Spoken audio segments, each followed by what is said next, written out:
Alors, bonjour Antoine, une première question. Qu'est-ce qui t'a motivé à appliquer sur le poste qui te permettait de faire de l'animation à Aubagne? À la base, moi, je suis une personne qui adore voyager. Ça faisait plusieurs années que j'avais pas traversé l'océan. Je me suis promené un peu au Québec, aux îles de la Madeleine. Je suis allé un peu dans le sud aussi, aux États-Unis. Mais moi, j'avais vraiment envie de retourner en Europe. J'avais déjà fait des voyages en Irlande, en France, en Espagne, en Allemagne. Là, je me suis dit que je voulais voyager. Puis j'ai mon colocataire aussi, avec qui j'habite à Montréal, qui avait le goût de voyager. Puis on a déjà voyagé ensemble en Irlande, justement. Donc on s'est dit que ce serait une belle opportunité de faire un voyage de 5 semaines ensemble. On a fait un tour de l'Europe de l'Ouest jusqu'en Europe de l'Est jusqu'en Pologne ensemble. Puis ensuite, on s'est quittés. Puis je suis parti animer à Aubagne pour 2 semaines. Puis ensuite, en colonie de vacances dans les Alpes pendant 6 semaines. Puis moi, j'avais envie de continuer d'animer. Moi, j'ai adoré mon expérience à Sainte-Julie. Dans les dernières années, j'ai fait de l'animation. J'ai fait du coaching de soccer aussi, donc j'avais beaucoup d'expérience.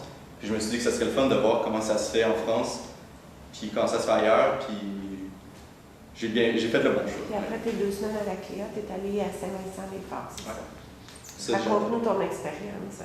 Ben ça a vraiment été ma partie préférée de mon animation, même du voyage que j'ai fait durant les 3 mois que j'étais parti. Moi, j'ai trouvé ça fantastique. C'est une colonie de vacances qui est...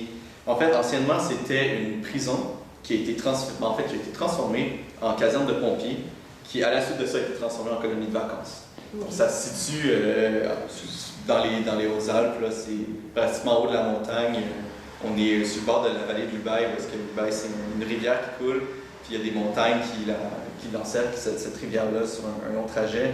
Donc, on sort à l'extérieur de la colonie, on monte la petite butte, puis on voit vraiment une scène magnifique, le paysage des montagnes ici. C'est magnifique. Puis moi, j'ai adoré ça là-bas parce qu'il y a vraiment un bel esprit de fraternité, de solidarité entre les animateurs là-bas. On est ensemble pendant 2 semaines, 24 heures sur 24. Moi, je restais là 6 semaines parce que là-bas, après 2 semaines, les enfants et les animateurs, ils arrivent, ils s'en vont, il y a des changements. Mais moi, je suis resté là 6 semaines.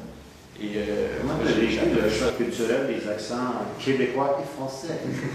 Là-bas, les adultes, les autres animateurs, au début, ils se moquaient un peu de mon accent parce que j'étais seul, j'étais quand même une proie, un peu facile pour eux, se moquer de moi. Mais déjà, à la fin, eux, ils trouvaient ça le fun, puis même que sans le vouloir, ils utilisaient des mots que j'utilise. Là-bas, ils n'emploient jamais ces mots-là. Puis ils trouvaient ça drôle un peu. Puis les enfants, j'ai été très surpris, mais ils n'ont aucun problème avec les accents. J'imagine parce que les enfants, quand ils sont jeunes comme ça, ils sont assez malléables, ils font l'effort de comprendre quand les autres parlent. Donc au début, ils me demandaient quelle langue je parlais. J'ai dû expliquer que c'est un accent, que je parlais quand même français. Puis ils me demandaient, je disais que je venais du Canada, donc ils me demandaient si je parlais anglais. Puis, ils étaient surpris de voir que oui, je parlais bien l'anglais, puis parce que là-bas, ils n'apprennent pas l'anglais aussi longtemps que nous. Ils sont autant sujet à la culture américaine que nous, peut-être un peu moins, mais en même temps, les autres étaient surpris qu'au Québec, on était capable de bien parler anglais comme ça.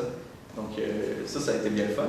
Mais moi, là-bas, j'ai pris l'accent français un petit peu quand il fallait que je fasse des animations, parce que des fois, c'est un peu difficile, surtout s'il fallait que j'adapte des jeux. Il y a des chansons où est-ce qu'au Québec, on chante, puis qu'il a fallu que je change un peu pour que les autres comprennent un peu la signification de la chanson. Et donc c'est ça, c'est super le fun. Puis j'ai été content de voir que quand je suis revenu au Québec après ces 2 mois-là, j'avais aucun accent français du tout. J'avais un peu peur d'avoir perdu un peu une partie de moi-même, de la façon que je m'exprime, mais donc, j'ai été content de voir que...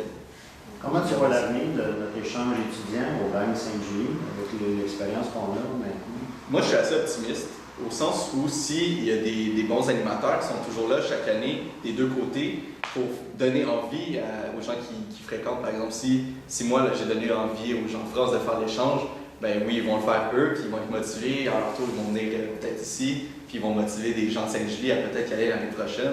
Moi, j'ai parlé à des animateurs qui animent en ce moment à Sainte-Julie qui voudraient peut-être le faire l'année prochaine aussi.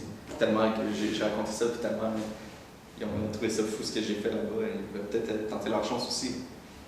Parce que oui, ça coûte cher le billet d'avion, vu qu'il faut l'assumer nous-mêmes. Mais en même temps, je vais m'en rappeler toute ma vie de cette expérience-là. Je trouve que ça vaut la peine de faire un peu moins d'argent pour un été.